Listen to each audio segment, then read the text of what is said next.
Duchess Satine values peace more than her own life. Because that makes sense That in makes a time of war. Mandalore's violent past is behind us. All of our warriors were exiled to our moon, Concordia.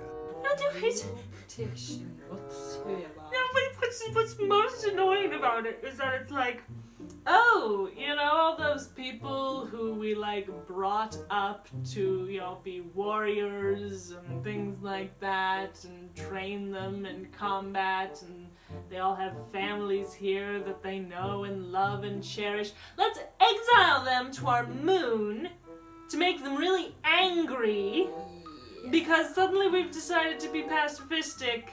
And so instead of telling them, okay boys, we're laying down our arms, go home to your families and be happy, we're gonna be like, no, you people are violent to the core, so we're gonna exile you all together on our moon, nice and close by, so that you can just Come kill us see whenever you the feel like it. hatred for us, and then come kill us.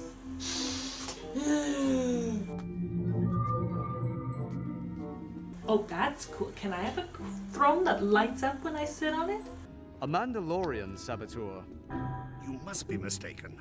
No Mandalorian would engage in such violence. Except, you know, All the ones exiled on our moon. Exiled to our moon.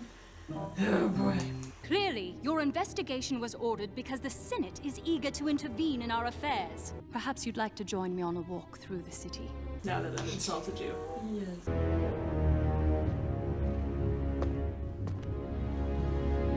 Can't get up from this chair by myself. I always need to have someone like come and take my I'm too fat.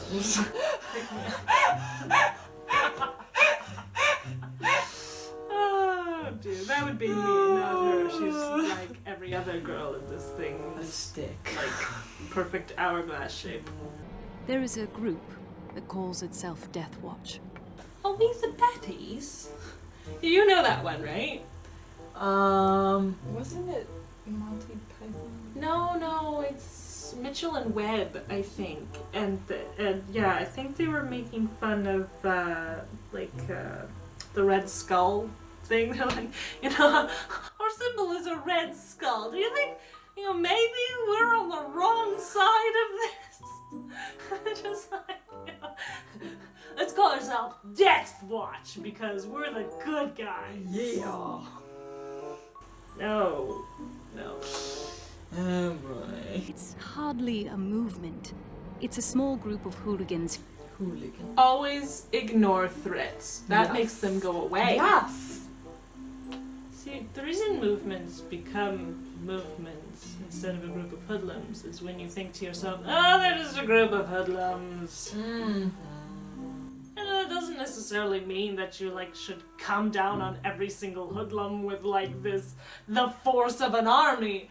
But you know, like, Just take precautions. take at precautions, least. maybe show some respect to their, you know, what they're saying, and the biggest thing you can do is assimilation. Instead of being like, oh no, you're bad, go away, be like, here, come here. What's our problem? Let's discuss. Let's exchange knowledge and opinions and things so we can come to some like common understanding, common ground. Maybe they're just not as well informed as you are because you're like the queen and they're just a hoodlum, right? So maybe you should educate them. And then if you don't have the time to do that personally, get one of your underlings to do it. Yeah. Or like, look at your education system. Be like, what is being taught? Oh, look! Propaganda is being taught. Maybe we should fix that. Hooligans couldn't have arranged an attack of this scale. Then this must be the work of an off-worlder. See, look at that! She's like, this couldn't have been, you know, the people who've been, you know, terrorizing our people because this is an act of terror. This must be somebody else's fault. Oh boy. I only wanted talk. That's not talking. It's kind of like aggressive negotiations, so it's like aggressive talking. Stay back.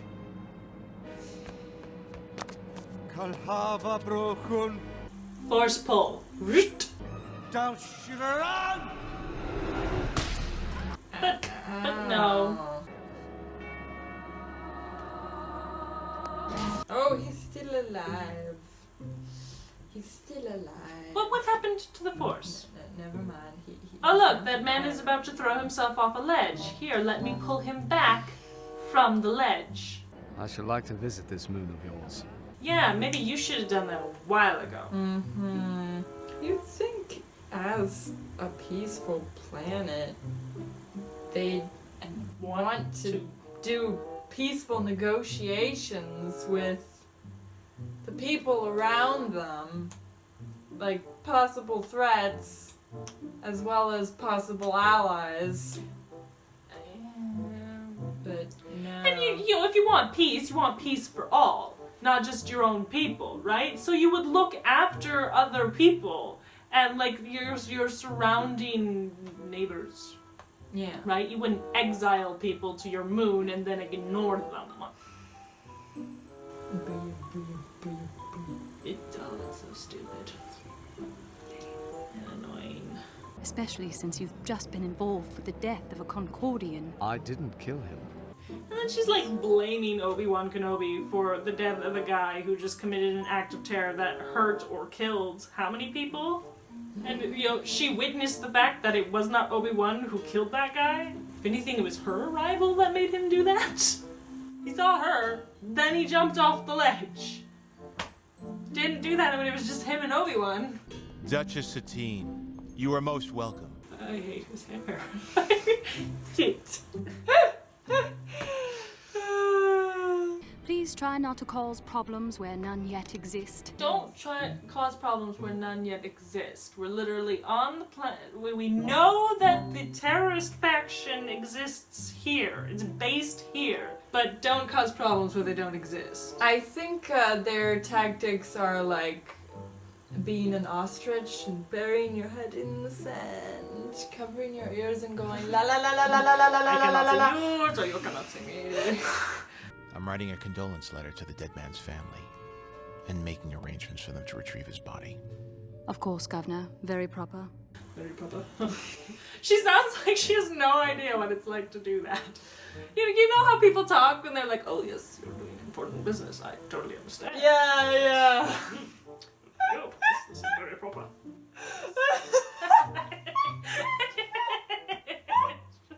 Just the tone of voice. I know. Oh, it's great. Oh my goodness. What does this woman do all day? I don't know. What is her job? Her job is to insult whoever comes to visit. Yeah, no, she did a really good job of that. Yeah. Yeah, I'm going to insult you, and then, oh shoot, I've been... Like, that's not how a person who's bent on peace interacts with people. Yeah, she looked like she was trying to pick a fight. Yeah. And I mean, like, I can kind of understand because, like, they know each other from Yeah, the there is past. a history there, but at the same time, she's, you know, they're not speaking as friends. Yeah, They're speaking as official professionals. Okay, How do you punch a helmet? vote. Which armor looks cooler? Mandalorian or clone? The problem has clearly grown much larger than we thought. And I suspect some external force helped it along. She always blames surrounding stuff. Oh, some external force. Oh, some foreign person. Oh, it's gotta be outside. Take it as a compliment. Someone very powerful is working toward your downfall. I feel so complimented. I'm probably going to die. I feel so complimented. This one's harmless enough, without his lightsaber. Oh yes, because Jedi can do nothing without their lightsaber. I was gonna say it. It was Obi-Wan who taught Anakin, a lightsaber is your life. Yes. Shame on you, Obi-Wan Kenobi. Duchess, please acknowledge. May I offer you another drink? Yes, certainly. I'm in a bit of an awkward spot. I'm being held by the Death Watch. Sorry, Duchess. We're out of ice. Sorry to hear that. Perhaps we should begin dinner without General Kenobi. There's a tracking function on your comlink. Follow it due east to my location. I don't know if I can do that at the moment. It's extremely urgent. Are you not feeling well, Duchess? Perhaps some fresh air would do me good. Shall I escort you outside? Take a speeder. It's rough terrain. Oh, I'll find my way. Never fear. I love that dialogue so much. She does a very good job. She does. Time for the Jedi to meet with his fatal accident.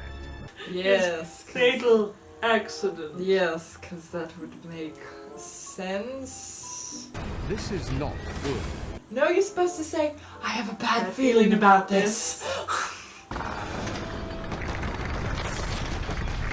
have a worse feeling about this. Where exactly are you? Listen for the loud metallic clanging sound.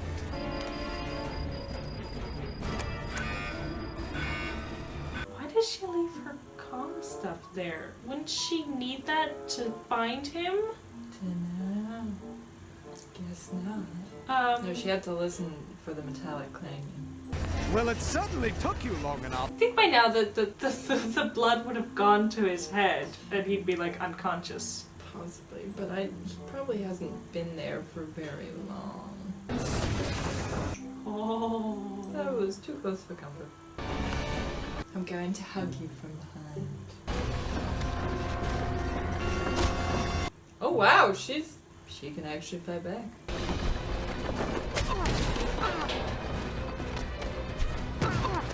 Now all of a sudden these guys are ragdolls. Yes. Oh, I cannot do anything. For a man sworn to peace, you take an unseemly pleasure in the injuries of others. For a woman sworn to non-violence, you don't seem troubled that I could have been killed back there. I always hate these, pacifist episodes because it just shows how illogical pacifism is when carried to this extent. Because pacifism is not a bad thing, to a certain extent.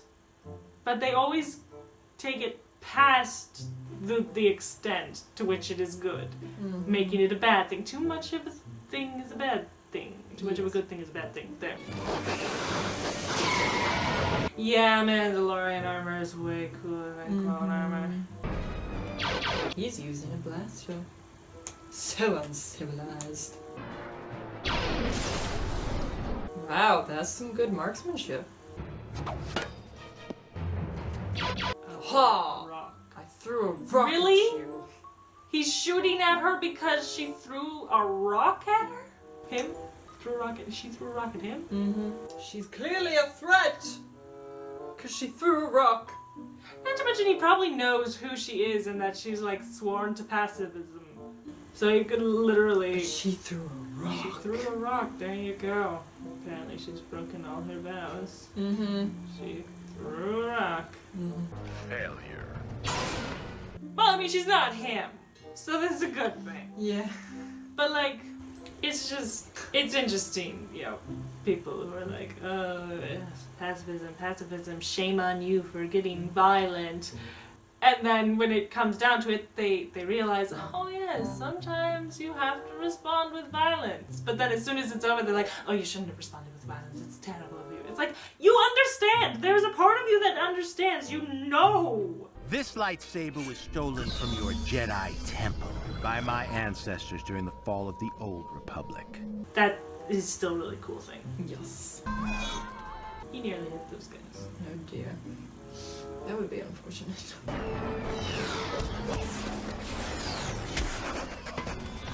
Wow, that was awesome! That was very cool. Warriors, finish him! Because I don't feel like doing it myself. No, because I realized I can't do it. That's what's actually happening there. And instead of losing all respect for their commander, they just okay. Okay, whatever. They're always cleaning up after you. He just pulled a Grievous right there. I can't beat him, so everyone else beat him. The reality is, in those kinds of hierarchy where you rule by like an iron fist, as soon as you back down like that, your men lose all respect for you. They realize they can walk all over you. So that was a horrible way to do this. Yeah. Because, you know, yeah, that should not have worked in his favor. It's obvious the Separatists are supporting the Death Watch. I disagree. I told you I wanted to stay out of this conflict. Like, I can respect that. I can respect staying neutral. But trying to pretend that the problem doesn't exist or that it will go away because of your firmly held beliefs is naive and stupid. Yeah. Him suggesting that the Separatists are helping Death Watch shouldn't be met with, what? No! They know that I don't want to be a part of the war, so why would they interfere? Right? Instead should be met with, you know what, we're going to investigate this, we're starting to, we're finally taking this thing seriously, and we're going to like crack down on stuff and sort this out. We're going to flush out any Separatist involvement that there is, if there is any, and you can bet your bottom dollar that if I found out that it's Republic interference, you are going to get an earful. That kind of thing. That should be the response. Yeah. Right? I am neutral. I am staying neutral. Don't you Republic people stick your foot in because you suspect that there's Separatist involvement here. I'm going to deal with this. This is my problem, and I am not going to become a part of this war. I'm not going to take a side. Yeah. I'm not going to invite Republic help under the suspicion that there's Separatist involvement, because if I do, and there wasn't any, or even if there is, now the Separatists have an excuse to treat me as involved in this war. Exactly. Yeah. Which, oh no!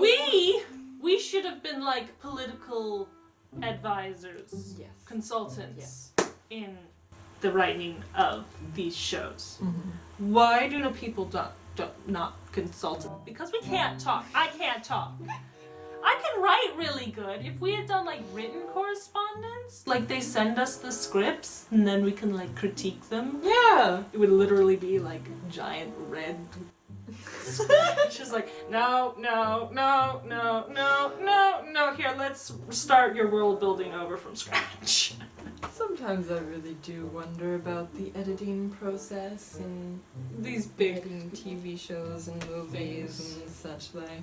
I mean, like, especially with the more recent Star Wars stuff, like did how did it go through such a big process? No, don't do that! Nobody's like, says anything! Can we just talk about this bit right here, please? Maybe I'm wrong, but I see a little tiny problem with it. This is what happens when you fill your entire company with yes people. Yeah. Right? You hire people, you keep people who just, they just want your head moving up and down, up and down, up and down. Right? Like, and then your product, everything just goes because no one is going, hey, let's make this better. I don't agree with this. I have another perspective on this. I have an opinion about this. I'm going to speak my mind. Right? Instead, you just have people, I like this job, I feel good doing this job, I just agree with everything you say. Yes, it's all good. I think it's really great, like, for the movies where the producers are, like, open to new ideas. Mm-hmm. And, like, they listen where to their the little cast dinky coffee maker can say, yeah. What about this? And instead of going, you're just the coffee maker, then, they actually go, oh wait, no, sit down. Let me hear what you have to say. Yeah. And then they're involved in the process instead of like going into a room full of people and be, okay, you guys figure something out and then we'll do it. And then leaving, not being a part of the process at all, right? I mean, like, during the production of The Force Awakens, apparently Mark Hamill went to J.J. Abrams and he shared a bunch of ideas with him. And J.J. Abrams was essentially like, yeah, whatever, go away. I want to see a Star Wars movie where Mark Hamill is a consultant. Yeah. Can you imagine how cool that would be? Awesome. That would be awesome. He actually like wrote a fan fiction once, I think.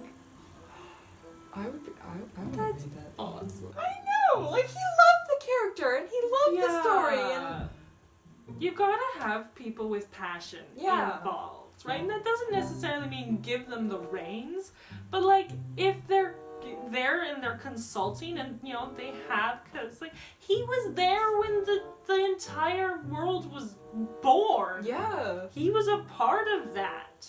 He was the main character. Yeah, exactly. Give the man some respect. Like, don't. Oh, yes, you're the old Star Wars. We're just gonna.